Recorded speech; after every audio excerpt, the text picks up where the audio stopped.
বাঁধাকপি তো অনেক রকমভাবে খেয়েছেন। একবার এইভাবে অবশ্যই বানিয়ে খেয়ে দেখুন। তার জন্য ১ম এই দেখুন বাঁধাকপিটা আমি এরকম বড়, বড় করে কেটে নিয়েছি। একটা টমেটো নুন আর জল দিয়ে খুব ভালোভাবে আমি সেদ্ধ করে নিয়েছি। সেদ্ধ করে তুলে নিয়েছি। এবার টমেটোর খোসাটাকে আমি বাদ দিয়ে দিলাম।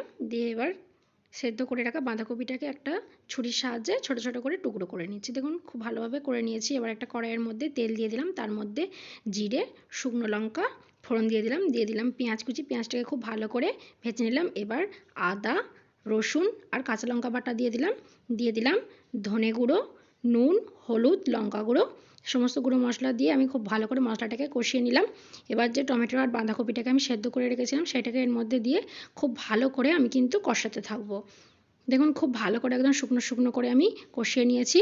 আর ওপর থেকে আমি কিছুটা চিনি দিয়ে দিলাম আর দিয়ে দেবো গরম মশলা গুঁড়ো। তৈরি হয়ে গেল ভাত, রুটি, পরোটা যে কোনো কিছুর সঙ্গে খুব ভালো লাগে এটা খেতে।